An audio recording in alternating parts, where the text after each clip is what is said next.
तो जब bastards of Bollywood release हुआ था, I loved it, and whenever you love a TV show, what is the next step? You try to find more people who loved it. तो I was like, man of culture ने देखा बहुत दिनों।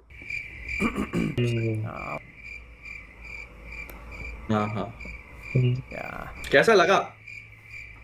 Brain rot fun. That is when I realized why I stopped watching Man of Culture. But this time, I have had it enough. For the sake of humanity, it was finally the time to take the matter. Cinema literacy और broadly media literacy. आपने किसी न किसी को ये शब्द कभी ना कभी यूज करते हुए सुना ही होगा. But little that we know about cinema literacy. Movie reviewers के तो खुद की खराब है और वो सबकी खराब कर रहे हैं, या फिर शायद उनके पास कभी थी ही नहीं. But what is cinema literacy indeed? ये पूरा चैनल उसी के ऊपर है, बट फॉर दिस वीडियो सेक मैं इतना बताना चाहता हूँ कि सिनेमा लिटरेसी ऑल्सो इन्वॉल्व कि हम कैसे बात करते हैं उनके बारे में, what is our relationship with them, how do we perceive them. क्योंकि हम किसी भी चीज के बारे में अगर रिपीटेडली एक सेम तरीके से बात करते हैं, then that creates our belief about that thing. अब वो बिलीफ पॉजिटिव भी हो सकता है, वो बिलीफ नेगेटिव भी हो सकता है, डिपेंड करता है कि हम कैसे बात कर रहे हैं. फॉर एग्जाम्पल, अगर तुम भर भर के मेन स्ट्रीम मूवीज देखते हो क्योंकि तुम्हें रिव्यू बनाना है यूट्यूब के ऊपर, क्योंकि उसी से व्यूज आते हैं, it is just an example. फिर तुम रिव्यू बनाते हो and you bash the shit out of these movies. तुमने पत्थर को पत्थर बोला, तुमने गोबर को गोबर बोला, एंड बन गए कुल, बन गए रिव्यूअर. बट इस सब में हुआ क्या कि तुम्हारे belief about the movies got fucked, और फिर अभी तुम हर मूवी में सिर्फ कमियां ही ढूंढ रहे हो. और फिर अगर तुमने ऐसा कुछ देख लिया जो तुम्हारे लिए है ही नहीं, देन तुम्हें अपनी छठी इंद्री से ऐसे फिल्म मेकिंग के ज्ञान की प्राप्ति होगी जो तुम्हें ये मानने पर मजबूर कर देगा कि जो तुमने देखा इट इज जस्ट बैड. ये थॉट तुम्हारे एकदम कभी आएगा भी नहीं दिमाग में कि it is just not for you. It's a ego thing, I know. But this time I have had it enough. For the sake of humanity, it was finally the time to take the matters in my own hand. So who do we start? कैसा लगा? Brain rot fun. चलो बादल, तुमने अपना मुंह खोल ही लिया तो तुमसे ही शुरुआत करते हैं. देखा जाए तो बादल को ये शो पसंद आया जो उसने खुद बोला है, और मुझे भी ये शो पसंद आया, तो बादल कुछ भी बोले मुझे उससे कोई प्रॉब्लम नहीं होनी चाहिए, right? Wrong, because I hate nothing, and hate is a strong word. I hate nothing more in this world than nitpicking. So let's rapid fire this shit. Episode number I think 5 था या 6 था, उसके अंदर एक बहुत large chunk आया जो कि नॉट एक्सेप्टेबल. बेटर VFX होना चाहिए था. Well, guess what? मैंने ये नोटिस भी नहीं किया, and I don't think कि ऑडियंस में किसी को फर्क भी पड़ता है. It does not fucking matter. VFX good enough होना चाहिए, काम चल जाए, आंखों को अच्छा दिख जाए, बस. We are not James Cameron, हम अवतार नहीं बना रहे हैं.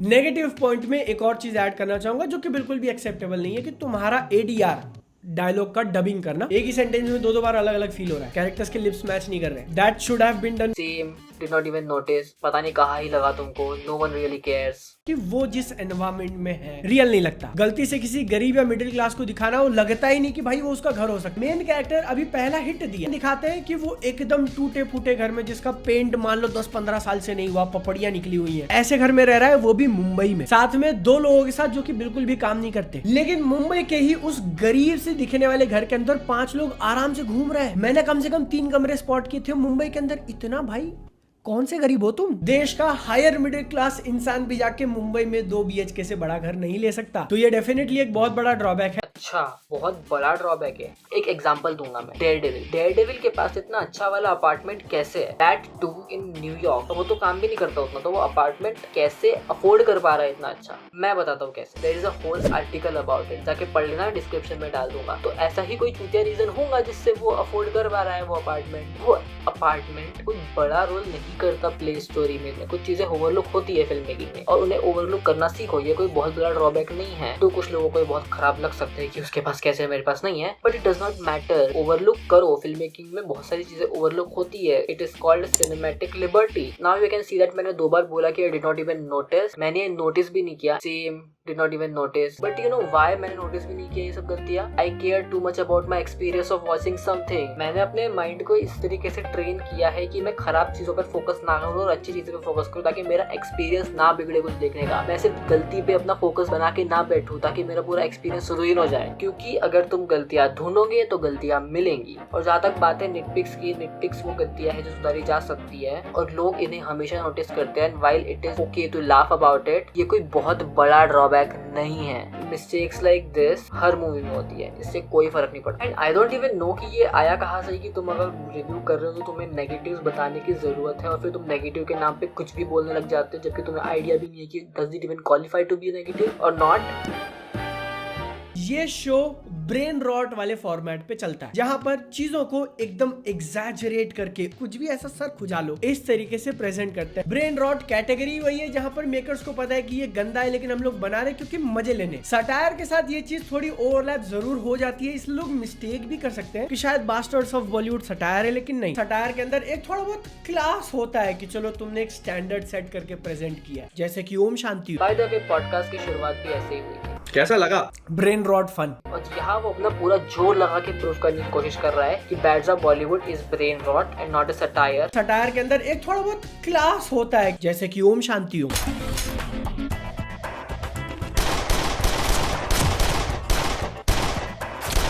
मैं कहता हूँ एक बार को हमने मान लिया तुम्हारा आर्ग्यूमेंट कि it is a brain rot और सटायर नहीं है, बट क्या तुम खुद अपना आर्ग्यूमेंट मानते हो? स्टार्टिंग में एक तरीके से तुम उसको सटायर मान लो। हाँ। ठीक है, स्टार्टिंग में सटायर चल रहा है, खुद का मजे उड़ा रहे हैं, पोक कर रहे हैं, बाद में वो सीरियस हो जाते हैं। हाँ। दे आर लाइक कि आप नॉर्मल जो मूवीज में दिखा रहे हैं वैसे ही दिखा रहे हैं हम लोग, सटायर से हटके। तो जब वो सीरियसनेस आती है तो फिर लगने लगता है कि एक चीज मैं ब्रेन रॉट के बारे में बोलना चाहूंगा कि brain rot is not all bad. कुछ आर्टिकल्स है जो सजेस्ट करते हैं कि ब्रेन रॉट के पीछे भी कुछ आर्टिस्टिक कनेक्शंस हो सकते हैं। Brain rot is not against the cinema, but brain rot can never be cinema. अगर हम मूवीज या टीवी की बात करें तो ये लॉन्ग फॉर्मेट है and they are meant to take us on a ride and provide us with catharsis towards the end and along the way। while brain rot हमें कैथारसिस प्रोवाइड कर सकता है, बट वो बहुत लंबे समय तक हमें वो इमोशंस नहीं फील करवा सकता। कुछ समय के बाद हमारा दिमाग खराब होने लग जाएगा, we will not feel good while watching it। brain rot is just memes, it is not long format at all। memes are like irrelevant information और बहुत लंबे समय तक हमारा दिमाग वो irrelevant information प्रोसेस नहीं कर सकता। तुम्हें पता नहीं इस information का क्या करना है, इसलिए तुम्हें अच्छा फील नहीं होगा if you watch it for a really long time। तो no,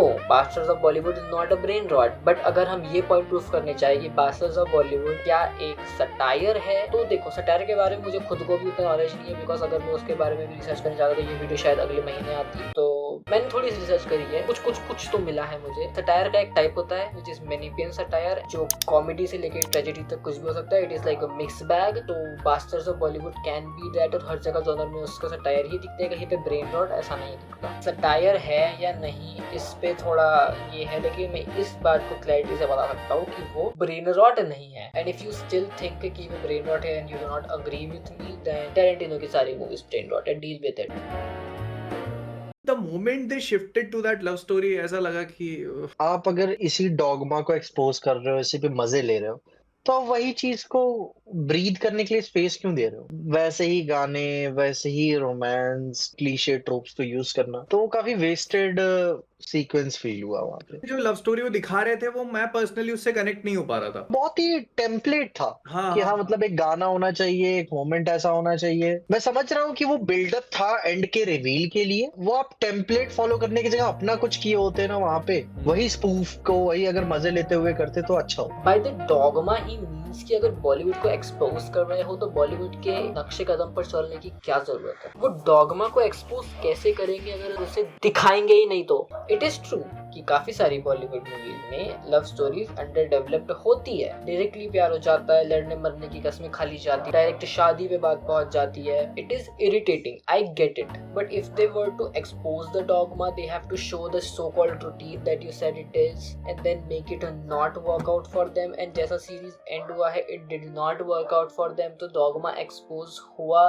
कि नहीं हुआ? बिकॉज ये routine is a bullshit and इस रूटीन का अंजाम कुछ भी हो सकता है। तो इसका अंजाम कुछ ज्यादा ही कुछ भी हो गया ये एंड में। But that's the point, right? And dogma expose हुआ है, तो I don't know what you are talking about. Expose the routine and then don't even show the routine. Does that make sense? So जो opinion तुमने दिया है makes no fucking sense. पीछे का दिमाग is very sharp to come up with a creative reason ताकि वो cover कर सके कि उसे वो show पसंद नहीं आया है, but not sharp enough to understand that it is just not for him and not everything can be for him. और naturally अगर हमें कोई चीज पसंद नहीं आती है तो हम उसमें कमियां ढूंढने की कोशिश करते हैं ताकि हम कवर कर सके कि हमें वो पसंद नहीं आई है विथ कि वो खराब है, but it just makes you toxic in the end and it is good for nothing. But only if we look inside we will find out that it is not for us, and just because we did not like something doesn't make it bad, because there are hundreds of reasons हो सकते हैं कि why हमें पसंद नहीं आई है. कभी कभी समय सही नहीं होता, we are not supposed to watch it in this phase of our life. कभी कभी we are just not focusing enough, कभी कभी we are just trained. There are like literally hundreds of reasons why.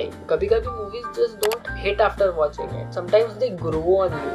It's okay, not everything is for us. Cinema is a buffet. पंगत नहीं है ना, सब कुछ तुम्हें देखना चाहिए, ना सब कुछ तुम्हारे लिए बनता है, और ना तुम्हें सब कुछ पसंद आएगा. इनकंसिस्टेंट टोन है ना कि आप भाई एक्सपोज कर रहे हो, मजे ले रहे हो. 3-4 उसके एपिसोड स्टार्टिंग के बहुत बढ़िया लगे एंड आई थॉट, क्योंकि वो फ्रेश था ना कुछ, और तुम देख रहे हो कि भाई करण जौहर भी बढ़िया खुल के गालियां वालियां बक रहा है. यू फील कि वो फिल्टर नहीं है उसमें. हाँ, वो तो मतलब वही ना, लॉक इन करते हो फिर दूर हो जाते हो, फिर लॉक इन करते हो फिर दूर. एग्जैक्टली वही. मेरे को लगा कि राइटिंग जो थी ना उसकी वो उतनी टाइटली पैक्ड नहीं थी. वो ऐसा लगता है लिखते लिखते बोर हो गया बंदा का. हाँ. बुढ़ा भर. या ऐसा भी हो सकता है ना यार, 2 पेज तू लिख दे यार. राइटिंग में उन लोगों ने बहुत कमियां निकाली है. अकॉर्डिंग टू मी, और मुझसे और भी लोग अग्री करेंगे कि writing is the best part of the show. इसकी राइटिंग बहुत अच्छी है. I am also a writer and I can see things sometimes, कैसे लिखा है, क्या सोच के लिखा है, किस तरीके के ऑडियंस को दिमाग में रखकर लिखा है. बट इसमें आई अग्री कि वो बायसनेस वाला फैक्टर आ सकता है कि मुझे शो पसंद आया तो मैं ये देख सकता हूँ कि इसकी राइटिंग अच्छी है. बट अगर किसी को शो पसंद नहीं आया तो ये देखना मुश्किल हो जाता है कि राइटिंग इतनी अच्छी है या नहीं. तो जस्ट टॉक्सिसिटी में जाना ही क्यों भाई, मैं ये सोचता हूँ. क्योंकि अगर एक बार को तुम्हारा एक्सपीरियंस खराब हो चुका है या फिर कोई चीजें तुम्हारे लिए नहीं है तो तुम्हें वो फील नहीं करा रही, तुम्हें फिर उसमें अच्छी चीजें भी नहीं दिखेंगी. बिकॉज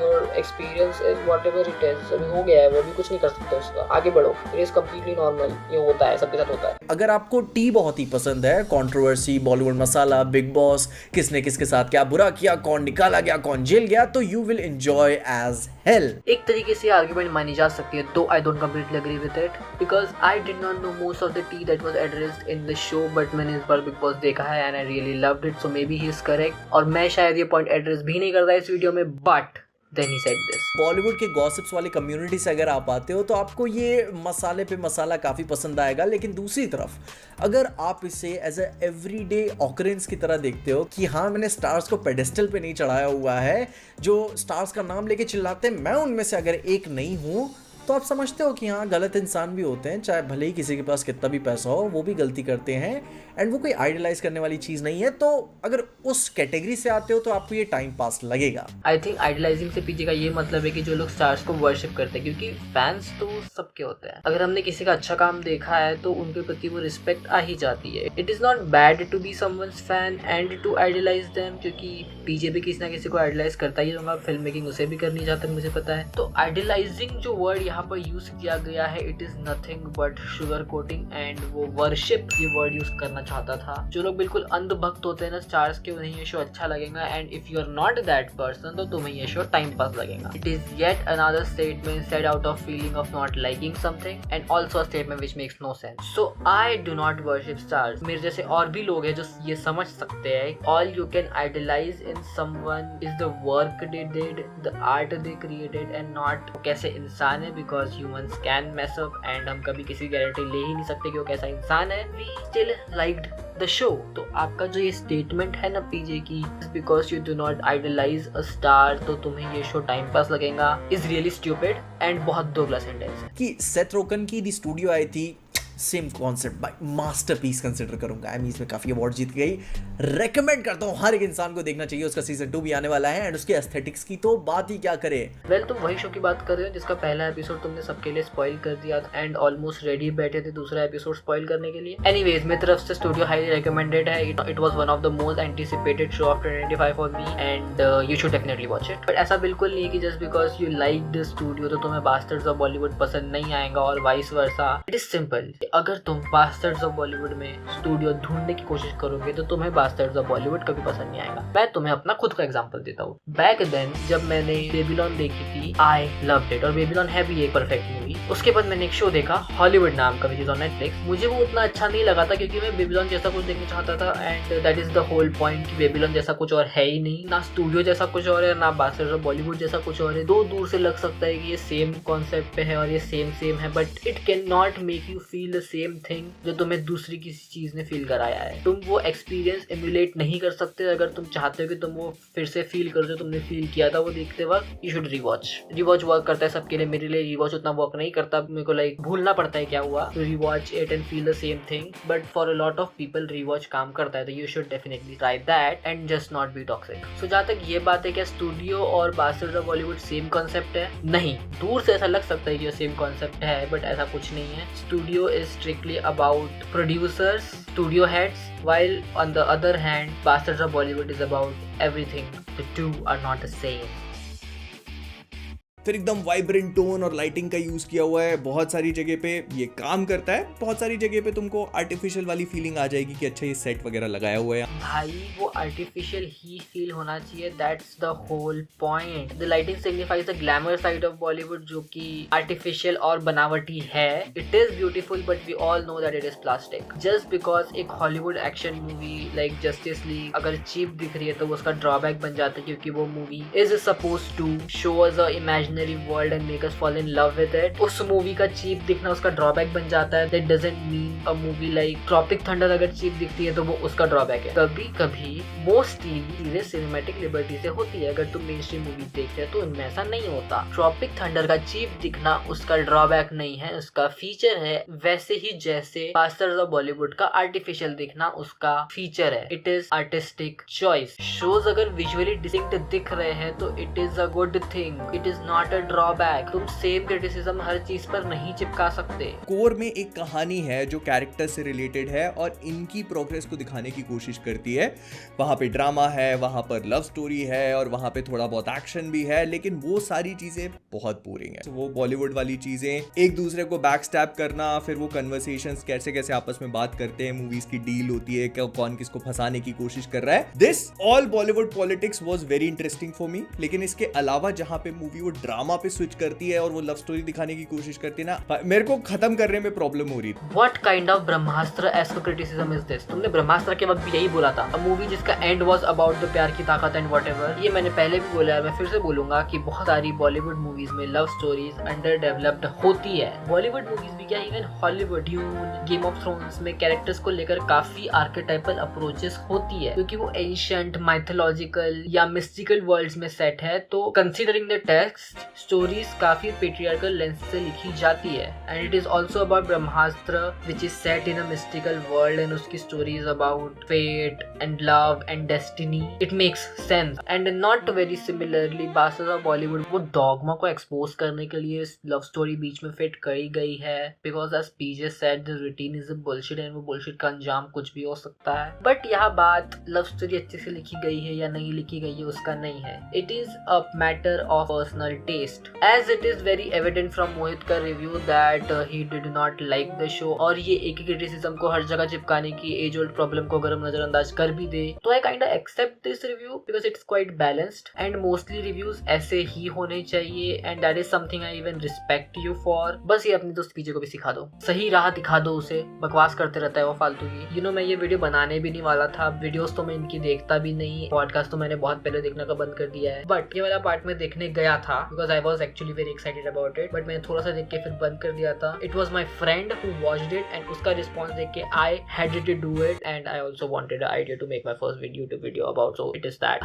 तुम्हारे पास इतनी बड़ी ऑडियंस है, लाइक 1 मिलियन तो मिनिमम है तीनों के चैनल पे, ये तुम्हारा फर्ज बनता है to educate your audience and not murdering their cinema literacy and make them into zombies जिनका खुद का कोई ओपिनियन नहीं है and are very toxic because you guys are very toxic. ये ऑडियंस जो आज तुमसे अग्री नहीं कर रही है क्योंकि नए शो को ज्यादा ही पसंद आ गया है, अगर कल कुछ ऐसा देख ले जो उनके लिए नहीं है, they will say the same shit about that. That is very damaging. I don't want to see that. Nah. Because accept it or not, you have the influence on them. It's been long time that Men of Culture has lost his sauce, which is why मैंने बहुत पहले podcast देखना छोड़ दिया है. Though I started बीच में, but they are back to being bad. I was there since the very beginning, but I had to stop. मुझसे तुम्हारी podcast झेली नहीं जा रही थी. It was very toxic. मैं ये नहीं कह रहा हूँ कि just because तुमने अपना content थोड़ा change कर दिया है ताकि थोड़े थोड़ी ज्यादा व्यूज आ जाए इज रॉन्ग, ऐसा बिल्कुल नहीं है। I'm just saying you're only focusing on views and not on what you're giving out there, जिससे whatever you're giving out there is very toxic and you have to be a little mindful about it. There are a lot of YouTubers जो अपना content change कर चुके हैं and they are even loved. Though मैं अगर example दूँ तन्मय भट्ट ने अपना content पूरी तरह से change कर दिया है, though I don't watch it, I have so much respect for him. Even though whatever he is doing now I cannot watch it because I don't feel good watching it. I don't mind whatever he is doing, but for you, whatever you're doing just sucks and you just have to do something better. Please be better. And for the audience जो इन लोगों को देखती है, to watch the early reviews of the movies to decide कि वो movie देखनी है नहीं देखनी है, there is a Instagram channel जो ये 30 सेकंड में कर लेता है and she is really good at it. You should really follow her and also follow me on Instagram because I definitely make more content there than I'm making here. Anyway, subscribe if you agree with me and there is a lot of more content जो आ रहा है। पता नहीं script मैंने पूरी English में लिखी थी और काफी हिंदी वैसा, आगे जो कंटेंट है उसमें ज्यादा हिंदी होंगी। How did I even say that? I don't know. So yeah, I'll see you in another video.